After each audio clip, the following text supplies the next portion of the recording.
नारायण। श्री गुरुभ्यो नमः। स्वागत है आप सभी का आज के इस व्याख्यान में। हम सभी लोग अष्टाध्यायी काशिका वृत्ति के साथ पढ़ रहे हैं और इस व्याख्या के क्रम में हम लोगों ने अब तक इज्ञान संप्रसारणम सूत्र तक का अध्ययन किया है। आज उससे आगे पढ़ते हुए हम लोग प्रयास करेंगे कि कुछ विषय आगे पढ़े जाएं।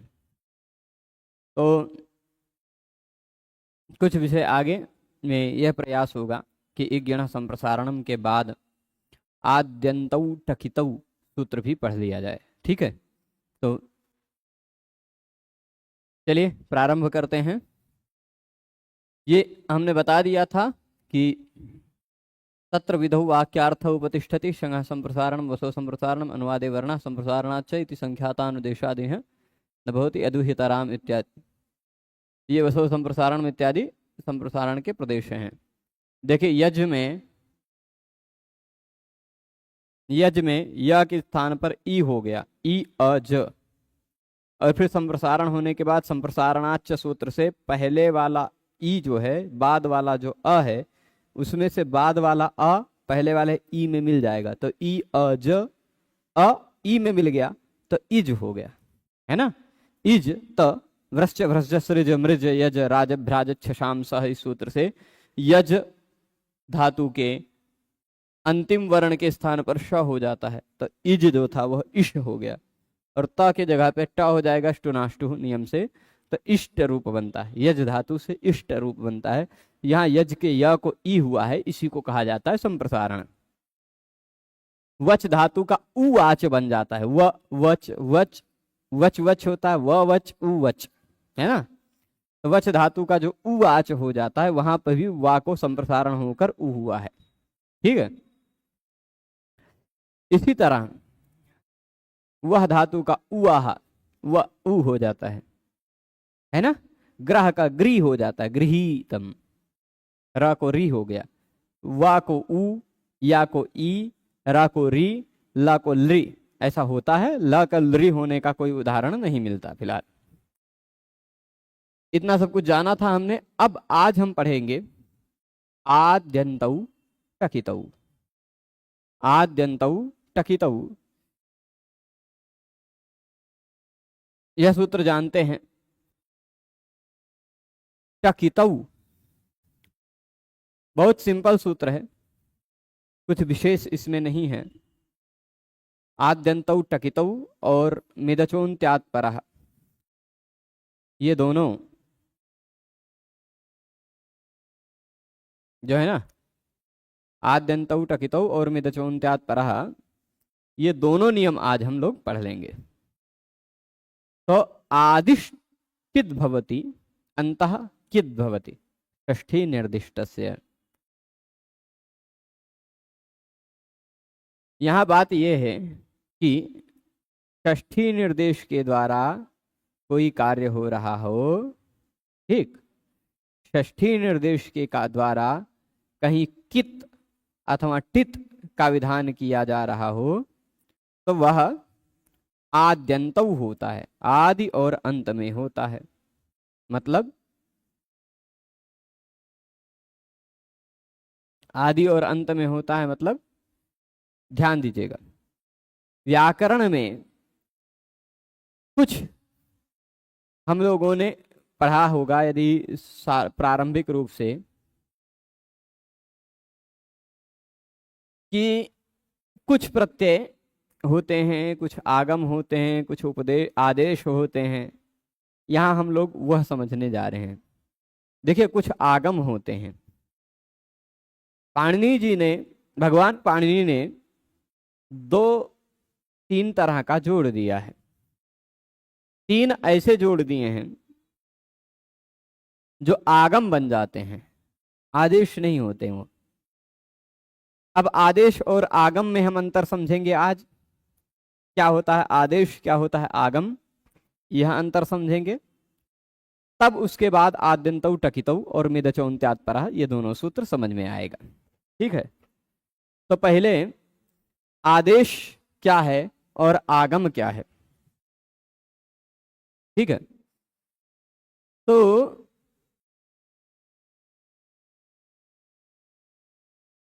आदेश जो होता है ना वह शत्रुवत होता है। कैसे होता है? शत्रुवत। और आगम जो होता है व्याकरण शास्त्र में उसको मित्रवत कहा जाता है। ठीक। आदेश कैसा है? शत्रुवत। आगम जो है वह मित्रवत। वत का मतलब है वो मित्र नहीं है, मित्र की तरह है। शत्रुवत का मतलब शत्रु नहीं है, शत्रु की तरह है। तो शत्रु और मित्र में क्या अंतर है जानते होंगे? शत्रु जब आता है तो यह प्रयास करता है। शत्रु जब आपके प्रदेश में आपके जगह पर आता है तो वह यह प्रयास करता है कि आपको हटाकर आपके स्थान पर बैठ जाए। और मित्र जब आता है तो वह यह प्रयास करता है कि आप हैं अगर तो आप बैठे हैं बैठे रहें, वह आपसे सट कर आपके आगे पीछे कहीं बैठ जाएगा। ठीक। तो जो हटा करके बैठ जाता है वह आदेश है, और जो आसपास में बैठ जाता है वह आगम है। ठीक है। आदेश और आगम में जैसे मैं उदाहरण दे रहा हूं, उदाहरण से समझेंगे। इसी उदाहरण में देखते हैं, यहां देखिएगा। यहां लुई छेदने धातु है, उसके बाद लुट लकार लगा है।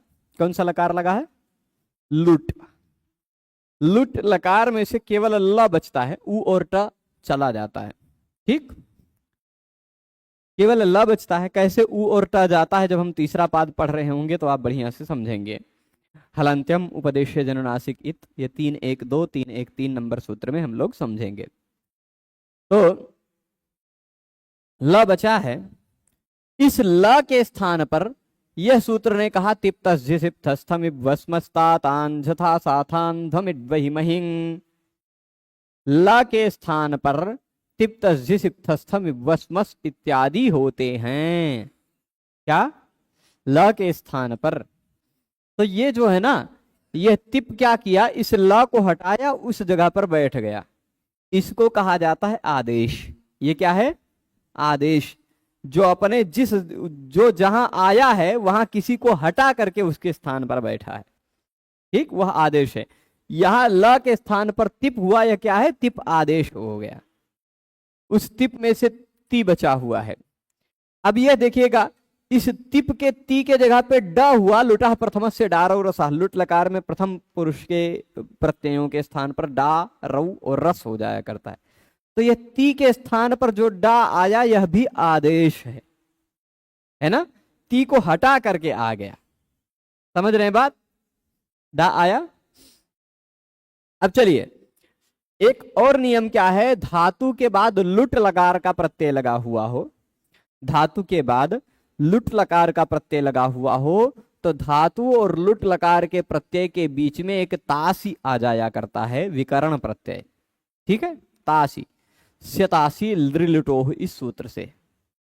लृट लकार में स्य जुड़ता है, पठिष्यति करिष्यति गमिष्यति, है ना, पास्यति दास्यति इत्यादि में स्य जुड़ जाता है ना। वह लृट लकार में स्य जुड़ता है, लुट लकार में तासी जुड़ जाता है। पठिता, गंता, खादिता, पाता इत्यादि, ता ता ता ता सुनाई पड़ता हो तो वह तासी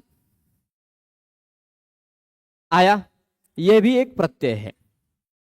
परंतु अब लू तास डा ऐसी स्थिति है। यहां पर ध्यान से देखिएगा, लू तास डा। यहां पर एक सूत्र है, आर्ध धातु का सेड वलादे है। आर्ध धातु का सेड वलादे। यह कहता है कि अच्छा, आप लोग सार्व धातु को और आर्ध धातु को प्रत्यय जानते होंगे, सुना होगा तो जानते होंगे कि तिप्तस्मस्ताताम झथा साथाम महिंग तथा श की संज्ञा वाले क्षत्रि, शानच, शप, शानन इत्यादि जो प्रत्यय हैं वो सारे प्रत्यय सार्वधातुक हैं, तथा धातु के बाद लगने वाले उन सार्वधातुक प्रत्ययों से भिन्न जितने भी प्रत्यय हैं वो सभी प्रत्यय आर्ध धातुक हैं। समझे हैं? तो अब आप जानते हैं कि तिप प्रत्यय था, वह सार्वधातुक था, उसके स्थान पर आया है डा, सार्वधातुक के स्थान पर कोई आएगा तो वो सार्वधातुक ही न रहेगा, तो वह सार्वधातुक है। परंतु यह जो तासी आया है यह ना तो तिप्तजी में से है ना तो शित है, इसी कारण यह आर्ध धातुक प्रत्यय है। ठीक है, इसने क्या कहा, आर्ध धातुक प्रत्यय को, ध्यान दीजिएगा, आर्ध धातुकस्य यानी आर्ध धातुक प्रत्यय को, जो आर्ध धातुक प्रत्यय कैसा हो, वलादि हो। वलादि मतलब जिसका पहला वर्ण वल हो। वल, वल क्या है, कोई जानता है वल क्या है? हया वरट के व से प्रारंभ करके हल के ल तक जो स्थिति जाती है वह वल है। ठीक है, तो उसमें मैं खाली यह बता दूं, य को छोड़कर सारे व्यंजन वल हैं। ठीक, अच्छा, वल का ये बात याद आई, पाणिनीय व्याकरण में ये प्रत्याहार छोटे छोटे रखे गए हैं। मुझे ध्यान में आ गया हरिनामामृत व्याकरण का, वहां उन्होंने वल प्रत्याहार को बल नाम दे दिया है। बल किसका नाम है? बलराम का। ठीक, य वर्जितस्तु बलाह, य वर्जितास्तु बलाह, य से वर्जित जितने व्यंजन है वो सब बल हैं, भगवान का नाम हो गया। ठीक है, पाणिनीय व्याकरण से मिलता जुलता भी हो गया और भगवान का नाम भी हो गया।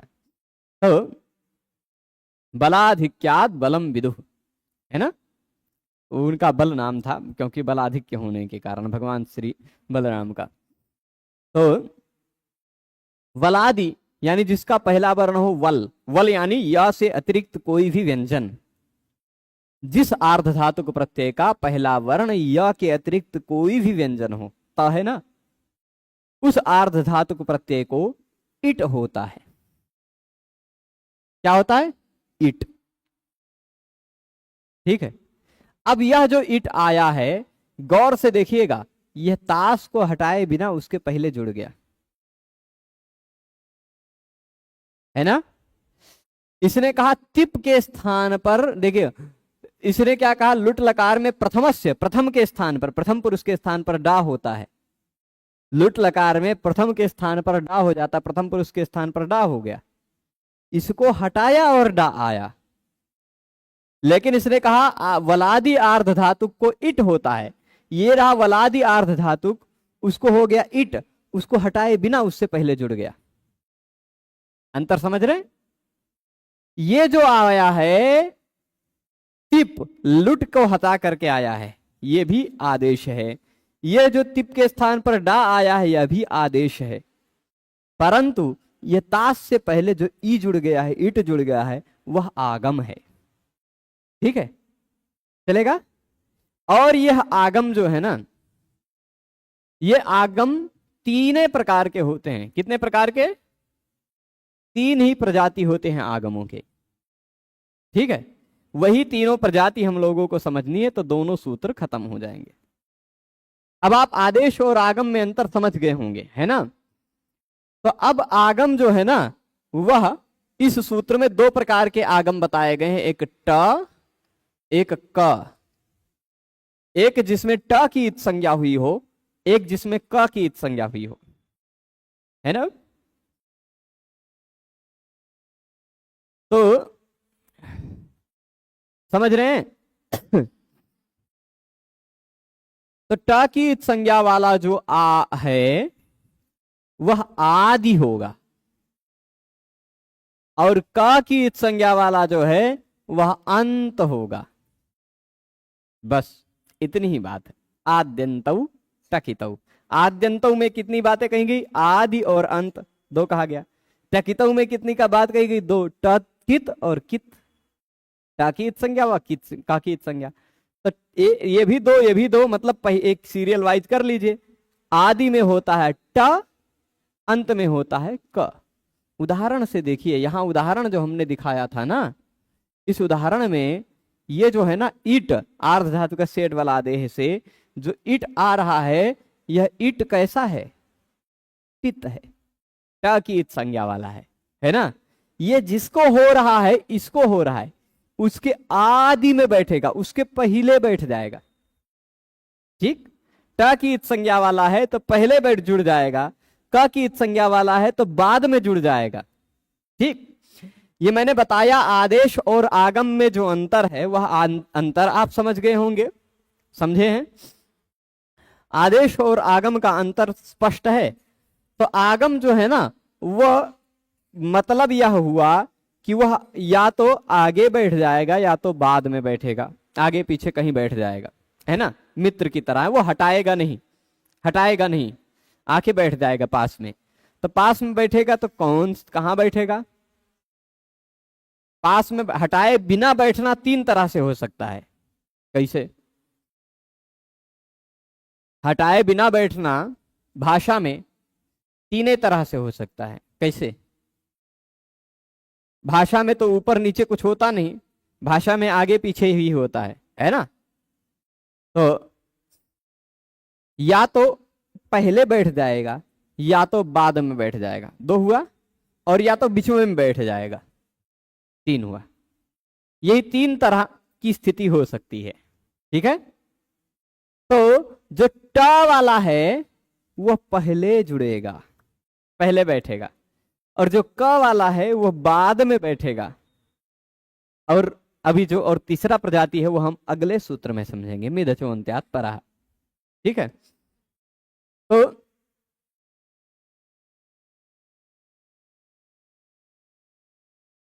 केवल इतना ही बात है इस सूत्र में, षष्ठी निर्दिष्ट होने वाले, षष्ठी निर्देश के द्वारा कोई भी कार्य किया जा रहा हो, ध्यान दीजिएगा, पूरे पाणिनीय व्याकरण में सूत्र में लगा हुआ हो षष्ठी, ठीक है, विभक्ति, उस षष्ठी विभक्ति वाले सूत्र के द्वारा कोई कार्य किया जा रहा हो, यदि जो कार्य किया जा रहा है वह टित है तो वह पहले जुड़ जाएगा, यदि जो कार्य किया जा रहा है वह कित है तो वह बाद में जुड़ेगा।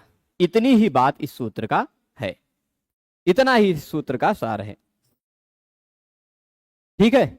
इससे अतिरिक्त जो कुछ भी आप जान जाएं वह आपके लिए प्लस पॉइंट है।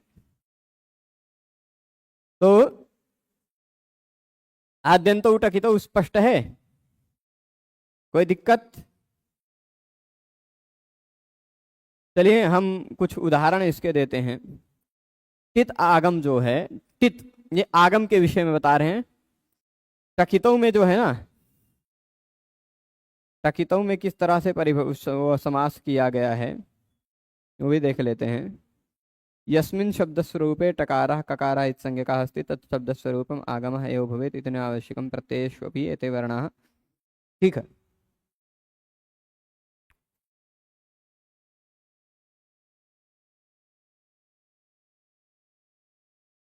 यहां देखिएगा, कित कितौ यस्य उक्तौ तस्य क्रमादाद्यन्तावयवौ स्तः, इतनी ही बात लिखे हैं। तो तश्च कश्च इति टकौ, तत्वबोधिनी, ये बाल मनोरमा व्याख्या में कहा है। तश्च कश्च इति टकौ, टकारादकारः उच्चारणार्थः, ये बात कही है। ट और क को मिला लिया जाएगा तो बन जाएगा ट क, है ना, टकौ। और टकौ इतौ ययोः तौ टकितौ, ट और क जिसके इत संज्ञक हैं वे कहे जाएंगे टकित। क्या कहे जाएंगे? टकित। यानी ट जिसमें इत संज्ञक हो वह टित, क जिसमें इत संज्ञक हो वह कित, लेकिन ट और क जिसमें इत संज्ञक हो वह टकित, दोनों एक ही साथ कह दिया है सूत्र में संक्षिप्त में, ठीक। तो वह टकितौ, यही इसकी स्पष्टता यहां देख लीजिए। आदिष्टित भवति, टकित संज्ञा वाला आदि में बैठता है। अंतः कित भवति, क की संज्ञा वाला जो कित है, कित, वह अंत में बैठता है, ठीक है। षष्ठी निर्दिष्टस्य, यदि षष्ठी सूत्र में, किसी सूत्र में षष्ठी लगी हुई हो, उसके द्वारा कार्य हो रहा हो तो अब यहां जो कार्य हो रहा था जरा गौर से देखिएगा, किस सूत्र से हो रहा था? आर्ध धातु कस्य वलादेह, वलादेह में षष्ठी लगी है कि नहीं लगी है? आर्ध धातु कस्य में षष्ठी लगी है कि नहीं लगी है? रामस्य की तरह आर्ध धातु कस्य में भी षष्ठी है। तो षष्ठी निर्देश के द्वारा जो टित हो रहा है इट, वह आदि में बैठेगा, ठीक है। खाली सूत्र ने कहा वलादि आर्ध धातुक को इट करो, पर वह इट कहां होगा ये बताने के लिए आद्यंतौ टकितौ सूत्र आ रहा है। अच्छा, यह आद्यंतौ टकितौ सूत्र तथा इसके बाद जो हम मिदचोन्त्यात् परः सूत्र पढ़ रहे हैं वह संज्ञा सूत्र नहीं है, वो दूसरे प्रकार का सूत्र है, परिभाषा सूत्र है। कैसे परिभाषा सूत्र है? मान लीजिए दहशी धुट सी तुक नश्च गमो ह्रस्वाद ची गमुन नित्यम, ऐसे कई सूत्र हैं जो टित या कित आगम करते हैं। आर्ध धातु का सेठ वलादेह को ही ले लीजिए, लुंग लंग लिंग छुदाता अट को ही ले लीजिए, अट है, इट है ना, धुट है, ऐसे बहुत सारे आगम है ना। तो वो जो आगम हैं वो होंगे तो, पर कहाँ जोड़ा जाए? उस प्रत्यय को हटाकर, उस जगह को हटा करके जोड़ा जाए कि उसके आगे जोड़ा जाए कि पीछे जोड़ा जाए, ये ऐसा प्रश्न उठेगा कि नहीं? तो उसी प्रश्न का समाधान देने के लिए सूत्र है।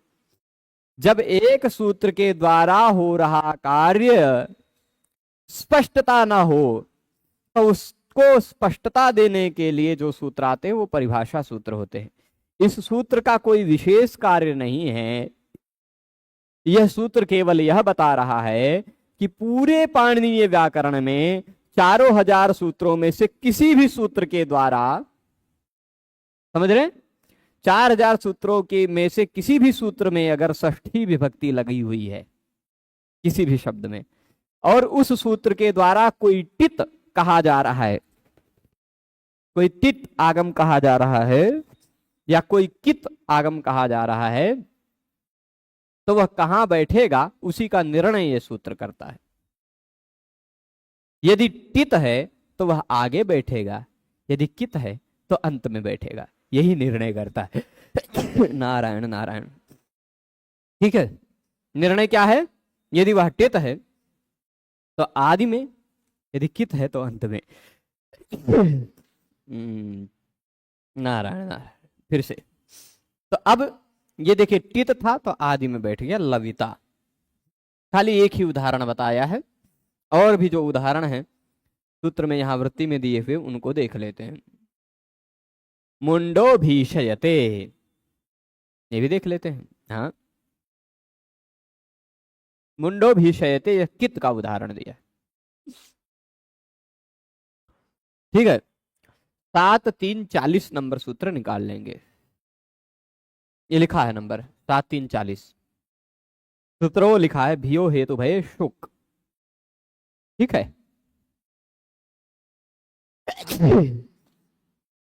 7 2 35 वाला तो देख ही लिया आपने, इतना समझ गए।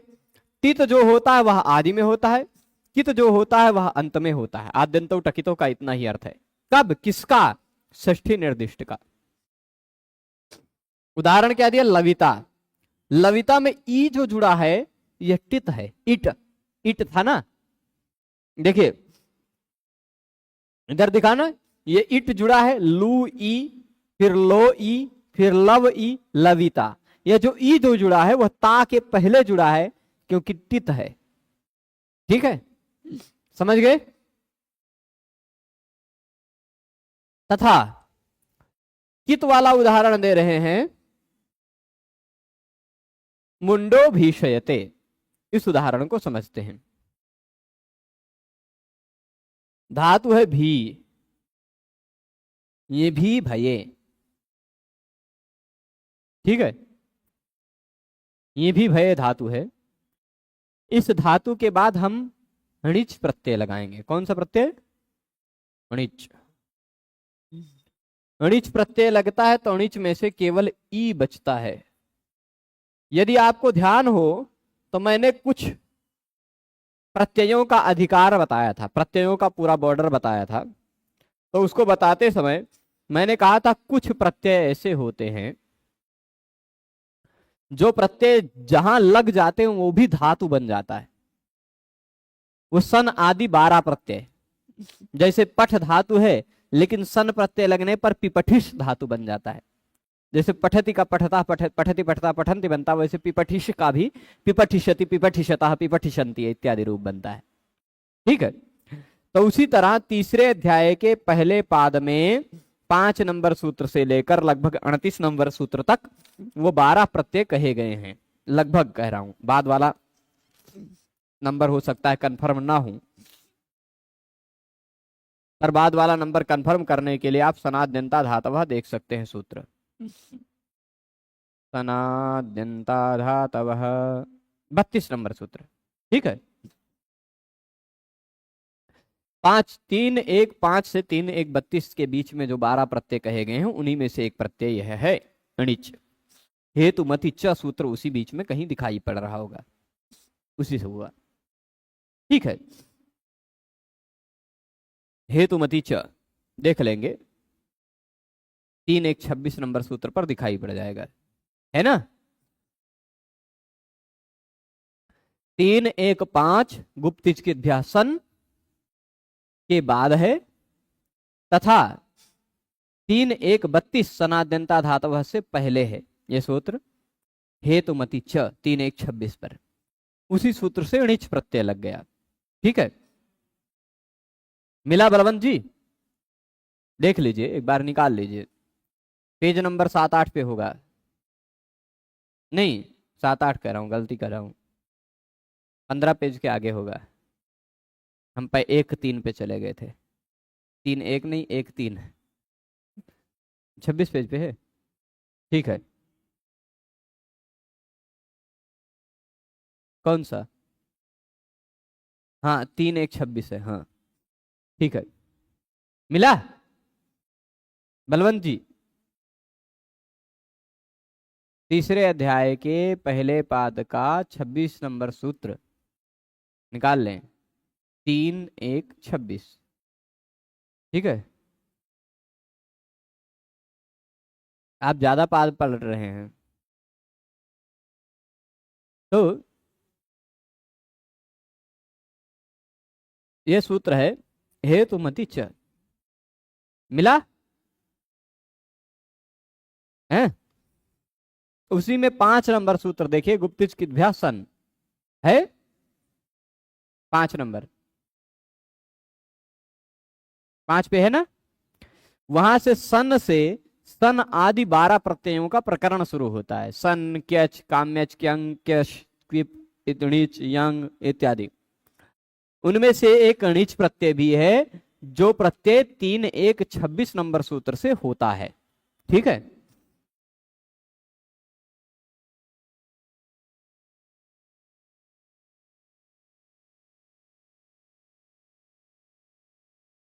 ठीक है।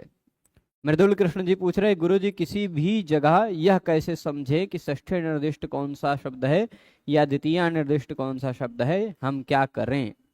ठीक है, अभी बता रहे हैं, उदाहरण से बताएंगे। ठीक है,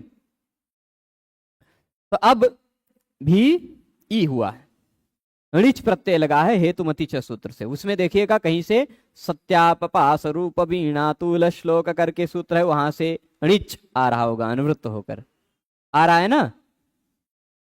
हेतुमति च सूत्र के पहले सत्यापपास सूत्र कहीं दिख रहा होगा, है तो वहां से अणिच की अनुवृत्ति आ रही है हेतुमति च में।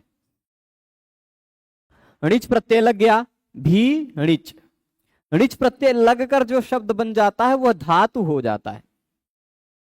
ठीक है, समझ रहे हैं? अब जरा सूत्र निकालिएगा, यही 7 3 40। ठीक, 7 3 40 सूत्र निकालेंगे तो आपको मिलेगा भियो हेतु भये शुक। ठीक, मिला? भियो हेतु भये शुक मिल गया है ना। ये कहता है भी हो, ध्यान दीजिएगा क्या कह रहा, भी हो, उसके बाद अणिच प्रत्यय लगा हुआ हो। कौन सा प्रत्यय? अणिच। 7 1 40 से 4 सूत्र पहले 36 नंबर सूत्र में देखेंगे आप तो कहीं णौ दिखाई पड़ रहा होगा। णौ है, दिख रहा है प्रभु? अर्ति ह्री व्ली री क्नु इच माई या ताम पुंग णौ, णौ अंतिम शब्द है, ठीक है। तो णौ मतलब णिच प्रत्यय लगा हुआ हो, तो णिच प्रत्यय लगा हुआ हो तो भियः हेतु भये शुक। भी धातु से हेतु भय अर्थ में, ये हेतु भय क्या है हम भीष्म और हेतु भय इत्यादि सूत्र पढ़ेंगे तो विस्तार से समझाएंगे, अभी खाली इतना हम शुक को समझ रहे हैं, ठीक। भी धातु को शुक होता है। अब इस सूत्र में भियः जो है इस शब्द में षष्ठी विभक्ति लगी है। जैसे आर्ध धातु का सेठ वलादेह में वलादेह में षष्ठी लगी है, आर्ध धातु का से में षष्ठी लगी है ना। तो षष्ठी विभक्ति जिस शब्द में लगी हुई है उसके द्वारा निर्दिष्ट जो होता है वह षष्ठी निर्दिष्ट है। आर्ध धातुक हो वलादि हो वही तो षष्ठी निर्दिष्ट होगा। तो वलादि आर्ध धातुक कौन सा था पिछले उदाहरण में? तास, यही था ना। वलादि भी है आर्ध धातुक भी है, इसके आदि में जुड़ा, षष्ठी निर्दिष्ट के आदि में जुड़ा। इस सूत्र में षष्ठी निर्दिष्ट कौन है? भियः, भी धातु। भी धातु षष्ठी निर्दिष्ट हुआ ना, ये षष्ठी निर्दिष्ट है। मृदुल जी अब समझ रहे होंगे आप। भी धातु षष्ठी निर्दिष्ट हुआ। इस षष्ठी निर्दिष्ट भी धातु को हेतु भय अर्थ में णिच प्रत्यय लगे रहने पर शुक होता है। अब शुक कैसा है? कित है। क की इत संज्ञा वाला है कि नहीं? आद्यन्तौ टकितौ, ये शुक इस भी को हटाकर कर दें शुक भी के जगह पर, या भी के पहले जोड़ दे शुक, या भी के बाद में जोड़ दे शुक, ऐसा संदेह हुआ कि नहीं? या पूरे भी के स्थान पर आएगा शुक, कि भी में से ई के स्थान पर आएगा शुक, कि भी के पहले जुड़ेगा शुक, कि भी के बाद में जुड़ेगा शुक, ये संदेह हुआ कि नहीं? तो षष्ठी निर्दिष्ट जो भी है उससे हेतु भय अर्थ में शुक होता है। शुक है कित। आद्यन्तौ टकितौ ने कहा कित जो होता है वह अंत में होता है। तो शुक भी का जहां समाप्त हुआ भी के अंत में हमने शुक जोड़ दिया। ठीक है, समझ गए? अब शुक में से केवल बचता है श, बन गया भीष। ई जुड़कर भीष धन ई जुड़कर भीषी बन गया, भीषी। इसी भीषी धातु का रूप भीषयते रूप बनता है। ठीक, भीषी धातु से बीच में शप प्रत्यय का अ जुड़ेगा, आत्मने पद का त आताम झ जिसको ते बन जाया करता वो जुड़ेगा। भीषी में जो ई है उसको पुगंत लघु वो सार्व धातु का अर्ध धातु को से गुण करके भीषे कर लेंगे। अ ते एचो जब आयावा से इस भीषे के ए को अय कर लेंगे तो भीषयते बन जाएगा। ठीक है, इसमें हमें उससे मतलब नहीं है, पूरी प्रक्रिया से हमें मतलब यह है कि भी को जो शुक जुड़ा वह अंत में जुड़ा। क्यों? क्योंकि कित है। ठीक है, यदि टित होगा तो आदि में जुड़ेगा, यदि कित है तो अंत में जुड़ेगा। इतनी ही बात हमको समझनी है। ठीक है, आद्यन्तौ टकितौ का इतना ही अर्थ है। इतना समझ गए हैं? कोई ऐसा है जो अभी भी ना समझा हो तो बता दें। अब कुछ टित के उदाहरण और दे देते हैं। पठ धातु का रूप देखा है आपने? पठ धातु लंग लकार में, ठीक है, पठ धातु है, उसमें शप का आ जुड़ गया तो पठ पूरा हो गया है। और यहां इसके बाद तिप प्रत्यय जुड़ा है तो लिंग लुंग लकार का, मान लीजिए लुंग लकार का नहीं लंग लकार का तिप प्रत्यय जुड़ा है। लंग लकार में तिप प्रत्यय में केवल त बचता है, पठत। एक सूत्र आएगा लुंग लंग लृंग छडुदातः। लुंग लंग लिंग लकार रहने पर धातु को अट होता है। उस सूत्र में धातु की अनुवृत्ति आ रही है लुंग लंग लृंग लगे रहने पर धातु को अट आगम होता है। अब धातु इसमें पठ है, अट जुड़ेगा तो बाद में जुड़ेगा कि पहले जुड़ेगा, उसकी पहचान है कौन सा इत्संज्ञक वर्ण है। अट में किसकी इत्संज्ञा हुई है, ट की, तो वह पहले जुड़ेगा। अगवा जुड़ गया, अपठत, अगच्छत, है ना, इत्यादि में अ जो आगे जुड़ा है वह अ क्यों जुड़ गया धातु से आगे, क्योंकि वह अ नहीं है, अट है, और अट जब जुड़ता है तो वह पहले जुड़ता है। ट की संज्ञा वाला जो होगा वह जुड़ेगा तो आदि में जुड़ेगा, क की संज्ञा वाला है वह जो है वह जुड़ेगा तो अंत में जुड़ेगा। समझ रहे हैं? ऐसे ही नुक अतोनुनासिकान्तस्य अर्ति ह्रीव ली रीक नु इच्मा याताम पुंगड़ौ जुक पुक नुक, है ना, शुक, ऐसे बहुत सारे आगम हैं जो क की संज्ञा वाले हैं, वो बाद में जुड़ेंगे। ठीक है। और अट, इट, आट, ईट इत्यादि कुछ ट की ढुट, ये सब ट की संज्ञा वाले हैं, ये जो षष्ठी निर्दिष्ट है उससे पहले जुड़ेंगे। इतना ही इस सूत्र का सारांश है। ठीक है। तो अब टित के प्रदेश बता रहे हैं। टित उदाहरण कौन कौन से, आर्ध धातु का सेड वलादे, इसमें ट है, इट, इट टित प्रदेश हो गया। कित प्रदेशाभियो हेतु भय शुक इत्यादि है। शुक में क की संज्ञा है ना। तो अब यह बात हो गई, जो भी शब्द स्वरूप है उसमें यदि ट जुड़ा हुआ है, क्या जुड़ा हुआ है, ट, टित है वह, टित कहां जुड़ेगा, पहले। जिसमें क लगा हुआ है, क की संज्ञा वाला, वह कित है, वह कहां जुड़ेगा, बाद में। परंतु यह केवल आगमों के लिए है, प्रत्ययों के लिए नहीं। ठीक है। जैसे उदाहरण दे दें, लक्षणे जाया पत्योष्टक, ठीक, एक ऐसा प्रत्यय है, लक्षणे जाया पत्योष्टक, ये टक प्रत्यय है। अब इसमें चुटू से ट की भी संज्ञा होगी, हलंतम से क की भी संज्ञा होगी।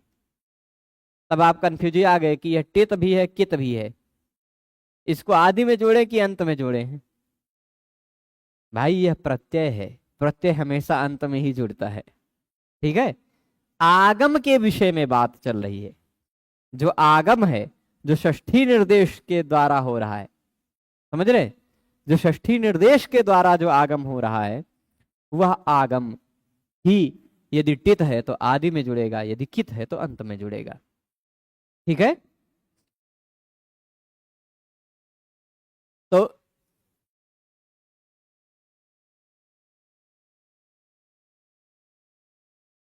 हाँ, अगला सूत्र यहां देख लीजिए, टित था इट इसलिए पहले जुड़ गया और अंत में जुड़ गया नुक, वुक, जुक इत्यादि जो है, भुवो वुक लुंग लिटो, बभुव रूप बनाया होगा ना आपने।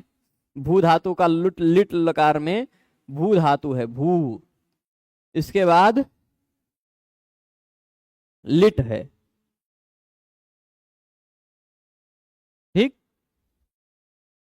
भुवो वुक लिंग लिटो, भू धातु को वुक होता है लुंग लकार में और लिट लकार में। अब भू को वुक होगा, वुक भू से पहले जुड़े कि अंत में जुड़े, वुक कैसा है, कीट संज्ञा वाला है, तो वुक अगर जुड़ेगा तो भू के अंत में जुड़ेगा ना, तो भू जो था वह भूवुक हो गया। मित्र की तरह ये हटाए बिना आकर जुड़ेगा तो जुड़ गया। भूवुक जो था वह फिर आगे बन गया, वुक में से उक चला जाता, भूव बना। यही भूव भूव द्वित्व होकर भूव भूव, लिट का अ, लिट लकार में प्रत्यय केवल अ बचता है, भूव अ, यही बभूव बन जाता है। ठीक है, समझे, बभूवतु बभूवुः इत्यादि में। यहां भू के बाद ही क्यों जुड़ा, क्योंकि सूत्र में भुवः वुगलिंग लिटो सूत्र है, वहां षष्ठी निर्दिष्ट भू है। ठीक है, षष्ठी निर्दिष्ट क्या है, भू। अब चलिए आगे, अगला सूत्र देखते हैं, मिदचोन्त्यात् परः। ये थोड़ा सा समझने वाला है। आपने जाना टित है, यदि यदि टित है मतलब ट की इत संज्ञा जुड़ी हुई है। हमने दो तीन प्रकार के आगम होते हैं बताया है। पहला ट की इत संज्ञा वाला है तो पहले जुड़ जाएगा, ये बता दिया। क की इत संज्ञा वाला है तो बाद में जुड़ जाएगा, ये भी बता दिया, दो हो गए। तीसरा म की इत संज्ञा वाला, नुम, नुम है, उम है, पुम है, पुम शायद है ना, चलेगा। स्नम, स्नम है ना। तो हाँ, समझ रहे बात। तो म की इत संज्ञा वाला यदि है वह, तो वह ना तो आदि में जुड़ेगा ना तो अंत में जुड़ेगा, वो बीच में गोदी में बैठ जाएगा, कहना है गोद में बैठ जाएगा मतलब, पर गोद कहाँ है ये ध्यान देना है। शब्द जो है ना, उस शब्द के अंतिम स्वर वर्ण के बाद बैठेगा। मित, मित जो है ना, वह शब्द के अंतिम स्वर वर्ण के बाद बैठेगा। ठीक है, जैसे यह रुधादिभ्यः स्नम है, क्या है, रुधादिभ्यः स्नम, उदाहरण दे रहे हैं। ठीक है, तो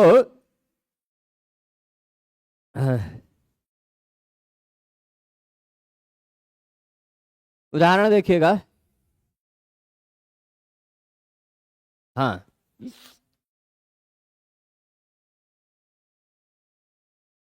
कौन सा ले, ये स्नम लेते हैं। रुध धातु कौन सा है, रुध।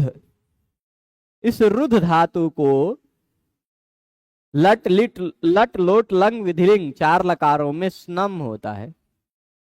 अब रुधादिभ्यः स्नम, यहां जो स्नम हो रहा है, यह स्नम कैसा है, मित है। स्नम में म की इत संज्ञा हुई है कि नहीं, स्नम में म की इत संज्ञा हुई है, स्न बचता है, स्न क्या, न खाली बचता है। लशक को तद्धिते से श की भी इत संज्ञा होती है, हलंतम से म की भी इत संज्ञा होती है, स्नम में से केवल न बचता है। ठीक है, तो यह जो रुधादिभ्यः स्नम से स्नम होगा, यह मित आगम है। कैसा आगम है, मित है ना। अब जो मित आगम होता है वह मिदचोन्त्यात् परः, इस नियम के आधार पर अंतिम स्वरवर्ण के बाद बैठता है। ठीक है, कहा मित, इस सूत्र को तोड़े तो इतने शब्द निकलेंगे। एक निकलेगा मित, दूसरा शब्द मिलेगा अचः, तीसरा शब्द मिलेगा अन्त्यात्,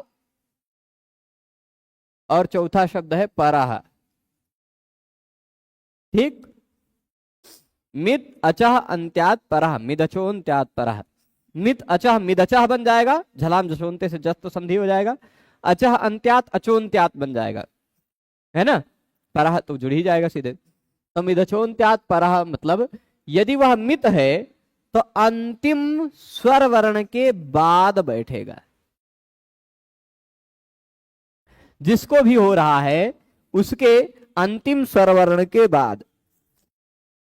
ठीक है, जैसे उदाहरण देखते हैं, अंतिम स्वर वर्ण कौन सा है, रुध में अंतिम स्वर वर्ण कौन सा है, एक का है वही पहला वही अंतिम, जो एक ही है वही पहला वही अंतिम। ठीक है, रुध का पहला स्वर वर्ण कौन सा है ये जानना है तो भी उ, रुध का अंतिम स्वर वर्ण कौन सा है तो वह भी उ। उस अंतिम स्वर वर्ण के बाद जुड़ेगा स्नम। नारायण, तो अंतिम स्वर वर्ण जो रू है उसके बाद स्नम जुड़ गया, क्या, स्नम, और ध है, ध इधर चला गया। मतलब बिचवा में घुस गया, किसी को हटाया नहीं, बीच में बैठ गया, इसको कहा जाता है मित वाला। ठीक है। अब सुनम में से म भी गायब होगा, हलंतम से उसकी इत संज्ञा होगी, श की भी लशक को तद्धित से इत संज्ञा होगी, बचेगा केवल न। यही रू न ध, न को अटकुपांगनुम व्यवाय पीछेणा हो जाता है, रुणद्धि रुंधा रुंधंती इत्यादि रूप इसी तरह बनते हैं। ठीक है। एक और उदाहरण देते हैं, और उदाहरण देते हैं। धातु है वदी, कौन सा धातु है? वदी। ठीक है। वदी धातु में से बचता है केवल वद। क्या बचता है? वद। ठीक। अब इस धातु में किस वर्ण की इत संज्ञा हुई है? वदी में ई की, ई की इत संज्ञा हुई है ना। ई की इत संज्ञा वाला कोई भी धातु हो, उस धातु को नुम हो जाया करता है। ईदितो नुम धातो। सूत्र क्या कहता है? ईदितो नुम धातो। ईदित धातु को नुम होता है। अब इसको क्या हो रहा है? नुम। नुम भी ईदित धातु को नुम होगा। नुम कहां बैठे? अंतिम स्वरवर्ण के बाद। तो वद में अंतिम स्वरवर्ण क्या है? अ। उसके बाद नुम बैठेगा, द को तनी इधर सरका देते हैं, उसमें नुम बचेगा, नुम का न खाली बचता है, नुम बैठेगा उसका खाली न बचता है, वंद बन गया। वंदते वंदेते वंदन्ते वंदसे वंदे थे वंदध्वे वंदे वंदावहे वंदामहे। वंदे मातरम पढ़ाई होगा आपने, है ना। वह नुम बीच में आया है। ठीक है, समझ रहे हैं। तो ये ईरितो नुम धातु जो भी मित आगम है, वह अंतिम स्वर वर्ण के बाद बैठता है, यानी कभी कभी बीचों में बैठ जाता है। यदि कोई ऐसा भी शब्द हो जो अंतिम वर्ण उसका स्वर ही हो, तो अंतिम स्वर वर्ण के बाद यानी अंतिम वर्ण के बाद बैठेगा। कभी कभी अंतिम वर्ण के पहले बैठ जाता है, कभी कभी अंतिम वर्ण के बाद बैठ जाता है। मतलब क्या है? अंतिम स्वर के बाद होना चाहिए बस। यदि अंतिम वर्ण व्यंजन है तो उस व्यंजन के पहले बैठ जाएगा, यदि अंतिम वर्ण स्वर है तो उसके बाद बैठ जाएगा। ठीक है। जैसे मैं कोई उदाहरण देख रहा हूं, कप कप कपी धातु का कंपते बन जाता है, कंपते, कनप होता है फिर कंप बन जाता है। और अनड्वान अनड्वाह रुनद्धि,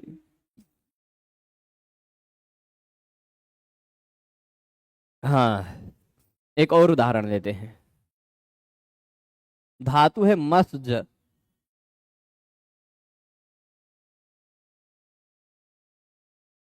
धातु कौन सा है? मस्ज। इस मस्ज धातु के बाद प्रत्यय लगा, एक मिनट हम यहां थोड़ा लिखते हैं, यहां मस्ज,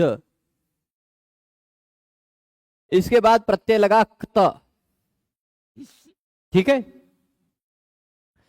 सूत्र है मस्जी नसोर झली, 7 1 60, 7 1 60। ठीक है। मस्जी नशोर झली।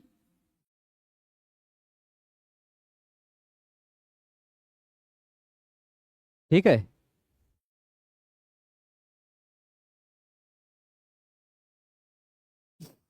मिला है? मस्जिद नजर झली मिल गया। उसी में दो सूत्र पहले इदितो नुम धातो मिल रहा होगा, नुम, है ना। तो मस्जिद नसोर झली से भी नुम आगम होता है। मस्ज धातु के बाद या नश धातु के बाद लगे हुए प्रत्यय का पहला वर्ण झल हो, झभगढ़ जबगढ़ खप छठ चटत कप शश हो, तो है झल में, तो मस्ज धातु को भी नुम होता है। अब मस्ज को नुम होगा, पर यह नुम कहां बैठे? मस्ज में अंतिम स्वर वर्ण कौन सा है? म के बाद वाला अ, उसके बाद नुम बैठ जाएगा, नुम का न, ऐसा हो गया मंसज। नुम का न बैठेगा, नुम का न ही बचता है ना। और इस मंसज में यदि स्कोह संयोगाद्यो रंते छ से स का लोप हो जाएगा, मंज बन जाएगा। ठीक। और यहां पर क्या होगा, अनिदिताम हल उपधाया इति, यहां सकार के लोप का असिद्ध होने के कारण नकार का लोप नहीं हो पाता। और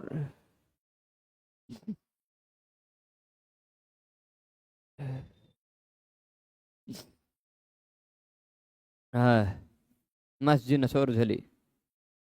अच्छा, यहाँ है कई बात।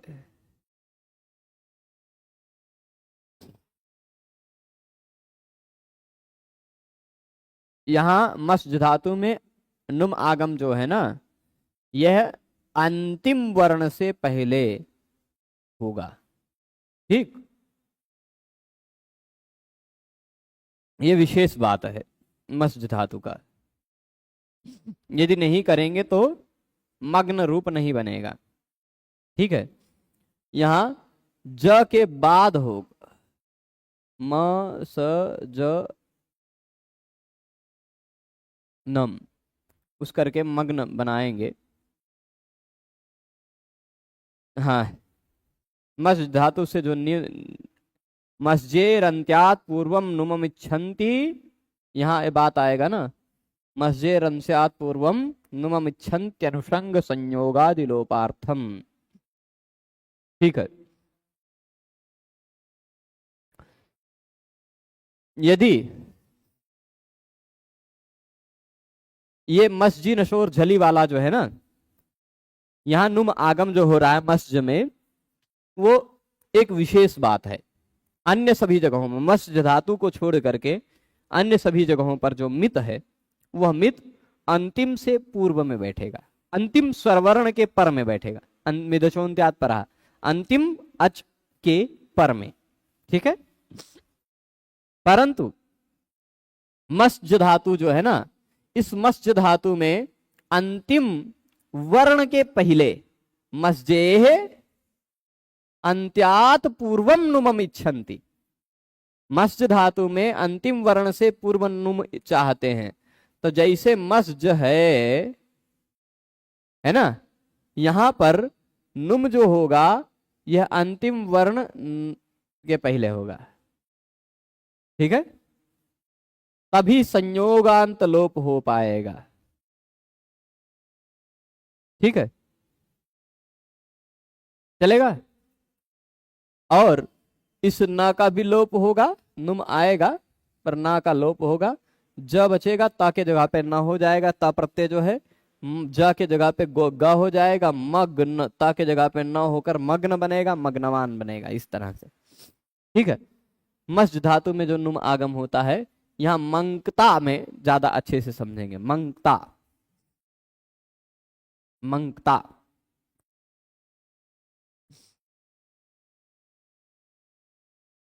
मस्ज न जो ऐसा होगा, है ना, अंतिम से पूर्व में। मस्ज धातु में खाली ये एक विशेष बात है, और सब जगह अंतिम स्वरवर्ण के बाद न जुड़ेगा नुम, जो या जो भी मित है वह। तो यहां इसके बाद प्रत्यय लगा हुआ है त्रिच, त्रिच का हो जाता है ता।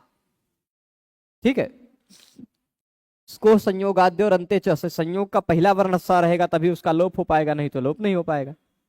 अब ज को पहले क्या करेंगे, ज को चोहकू से क कर देंगे, ग कर देंगे, ग को क कर देंगे, ज को ग, ज के ज वर्ग का तीसरा वर्ण है च वर्ग का, तो उसके स्थान पर क वर्ग का तीसरा वर्ण ग होगा। चोह कुह सूत्र से चोह कुह च वर्ग के स्थान पर क वर्ग हो जाता है, यदि उस च वर्ग के बाद झल हो तो। ठीक, अथवा पदांत हो तो वाच का वाक बन जाता है ना।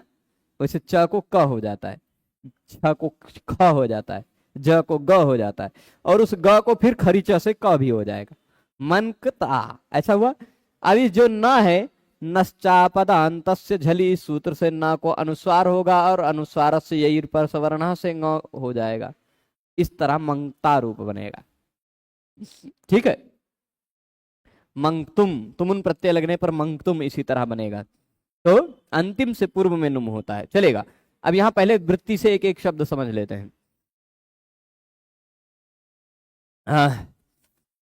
अचः इति निर्धारणे षष्ठी। अचः में जो षष्ठी लगी है ना, वह षष्ठी अचः में पंचमी भी हो सकती है। मिदचोन्त्यात् परः, पंचमी में भी अचः बनता है, षष्ठी में भी अचः बनता है। ठीक, तो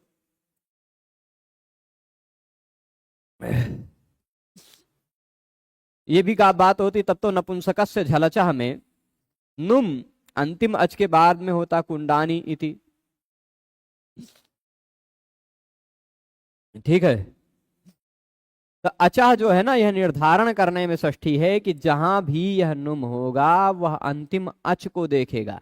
ऐसा नहीं कि अच अंतिम वर्ण होना चाहिए। ठीक, अंतिम वर्ण अच हो तभी नुम होगा, ऐसी बात नहीं है। समझ रहे हैं?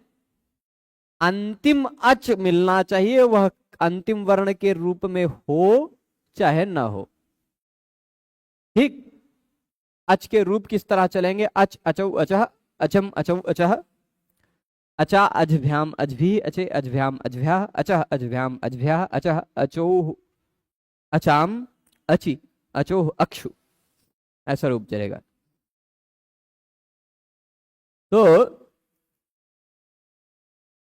ये कह रहे हैं कि अचः में जो षष्ठी लगी है वो कैसी षष्ठी लगी? निर्धारण में षष्ठी लगी है।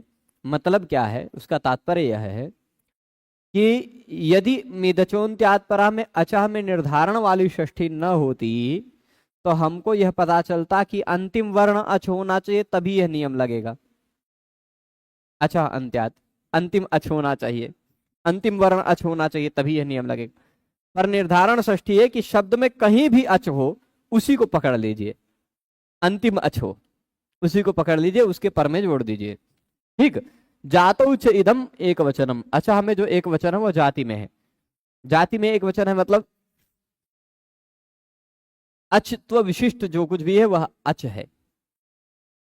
स्वर, देखिए स्वर शब्द एक जाति है। जाति का मतलब क्या है? जो एक शब्द कहने से अनेक अर्थ बोधित होता वह जाति है। ठीक, जैसे ब्राह्मण कहा गया तो ब्राह्मण एक कहने से अनेकों का बोध हो जाएगा। वैसे अच कह दिया गया एक, परंतु बोध अ इ उ ऋ ए ओ इत्यादि सबका हो जाएगा। तो इसलिए अच में जो एक वचन लगा है वह जाति अर्थ में एक वचन है। तो अचाम सन्निविष्टा नाम, कई अच हो तो भी अंत्यात अचः परः मिद भवति। यदि सन्निविष्ट कई अच हो, जैसे उदाहरण देते हैं कुंड है, इसके बाद शी प्रत्यय लगा है। कौन सा प्रत्यय?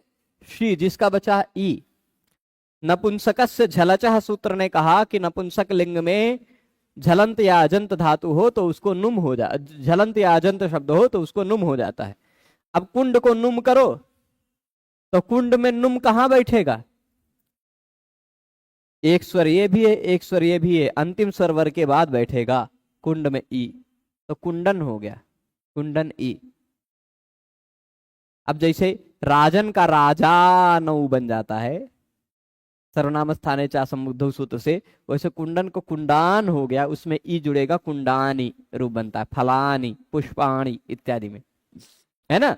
तो ये जो नुम हुआ है वो नुम अंतिम स्वर वर्ण के बाद बैठा है ना, अंतिम स्वर वर्ण वह देखेगा बस। तो अचाम सन्निविष्टा नाम, कई अच भी हो यदि किसी शब्द में तो उसमें अंतिम अच से पर में मित होता है। स्थाने योग प्रत्यय परत्वास्य अयम अपवाद है। षष्ठी स्थाने योगा एक नियम है और प्रत्यय परश्च एक यह नियम है। षष्ठी स्थाने योगा आप 1:1:51 में ही पढ़ेंगे, 1:1:50 या 1:1:51 नहीं, 49 होगा, अभी आएगा। षष्ठी स्थाने योगा 1:1:49 है ना, द्विसूत्र बाद है, 2 सूत्र बाद षष्ठी स्थाने योगा है उसका, तथा 3 1 2 नंबर सूत्र निकाल लीजिए। 3 1 2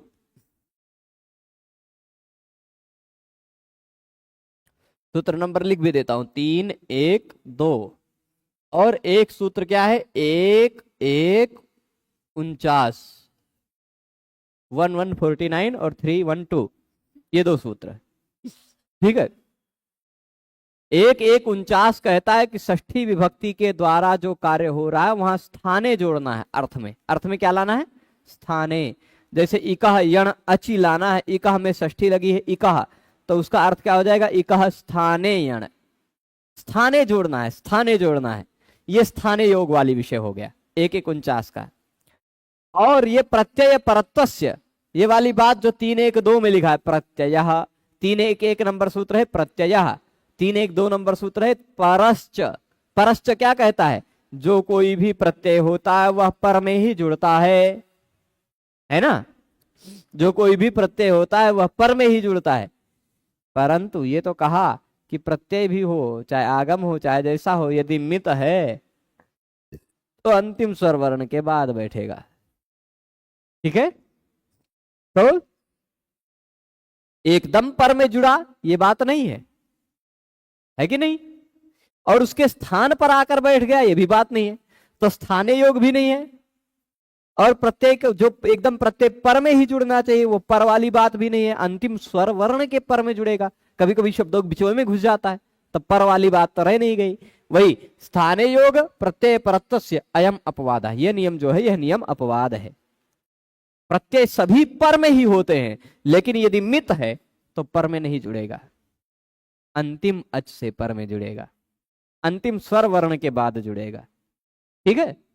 सारे के सारे प्रत्यय बाद में जुड़ेंगे, लेकिन मित प्रत्यय है तो वो बीच में भी घुस सकता है, उसको स्वर वर्ण चाहिए, वो स्वर वर्ण से चिपकेगा।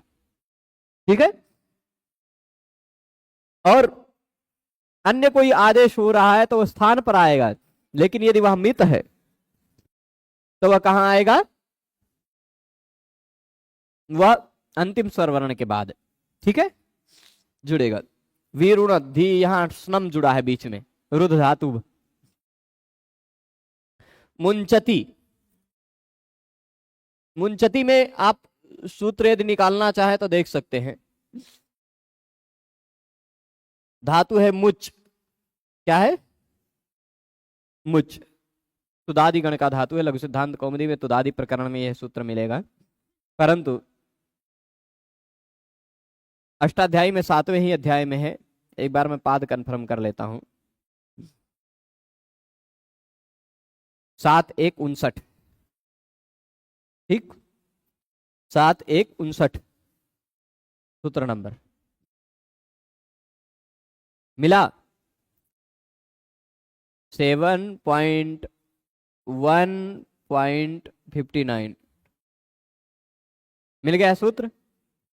सूत्र क्या है, शे मुचादी नाम, शे मुचादी नाम। श प्रत्यय लगा हुआ हो और तिप है, तिप का ती है, श में से बचता है केवल अ, ठीक, तो दादीगण का श प्रत्यय। श प्रत्यय लगा हुआ हो तो मुछ आदि धातुओं को भी नुम हो जाता है। अब मुझ को नुम हुआ, नुम कहां बैठेगा, अंतिम स्वर वर्ण के बाद। अंतिम स्वर वर्ण यानी यहां बैठ गया मुंच। अब अगर शब्द के बीच में कहीं न हो तो नश्चा पदांत से झली इस सूत्र से उसको पहले अनुस्वार होता है, और अनुस्वार हुआ, अनुस्वार अपने बाद में, अनुस्वार के बाद यदि कोई वर्गीय व्यंजन हो तो अनुस्वार के स्थान पर उसी वर्ग का अंतिम वर्ण आ जाता है। तो छ वर्ग का अंतिम वर्ण आ गया, मुई च ती, ऐसा रूप बन गया। यहां बिछुआ में यहां जो दिखाई पड़ रहा है वह नुम है, क्या है, नुम है, वह अंतिम स्वर वर्ण के बाद बैठा है मुंच में, मुच में। ठीक है। पयांसी में देखिएगा शब्द है पयस, और उसके बाद प्रत्यय लगा हुआ है शी, शी में से बचा हुआ है ई, ठीक। यहां भी नुम आएगा अंतिम स्वर वर्ण के बाद, पयंस ई, इस न के पहले को दीर्घ करेंगे पयांसी, ना को अनुस्वार कर देंगे पयांसी, ऐसा रूप बना। ये जो अनुस्वार दिखाई पड़ रहा है, यह नुम का ना है। ठीक। मित के प्रदेश जो है, मित म की इत संज्ञा वाले जो है, वो उसके प्रदेश दिखाई पड़ते हैं मूर्धादिभ्य स्नम, है ना। इति तो नुम धातो इत्यादि, स्नम नुम इत्यादि जो हैं वह मित वाले हैं उदाहरण। तो मस्जे रंत्यात पूर्वम नुम इच्छन्ति, मस्जिद में धातु में अंतिम वर्ण से पूर्व नुम हो, नुम चाहते हैं लोग। क्यों? अनुषंग संयोगादि लोपार्थम, क्योंकि संयोग का पहला वर्ण स रहेगा तभी उसका लोप हो पाएगा। संयोग का, अब अगर अंतिम स्वर वर्ण में देखिए म स ज, यदि अंतिम स्वर वर्ण के बाद नुम जोड़े तो संयोग का पहला वर्ण स रह ही नहीं गया, संयोग का पहला वर्ण न हो गया, सा का लोप ही नहीं हो पाएगा। परंतु यदि मस्ज धातु में अंतिम वर्ण से पूर्व में यहां न जोड़ा तो संयोग का पहला वर्ण सा रहेगा, उसका लोप हो सकेगा। ठीक है, समझ गए? नारायण नारायण। तो मगरा बहुत छींक आ रही आज। नारायण। हाँ, अब ये बात भी समझ गए होंगे। ये देखिएगा, स्नम है, रुध में अंतिम स्वर वर्ण के बाद जुड़ा न, रु न ध, रु में उ के बाद है। ठीक है, अब यहां पर ही रोकते हैं। एच एक ह्रस्वादेश सूत्र को हम लोग अग्रिम व्याख्यान में कल समझेंगे। आज ही समाप्त करते हैं व्याख्यान को। सभी लोग जुड़े रहे उसके लिए सभी को बहुत बहुत धन्यवाद। नमो नमः।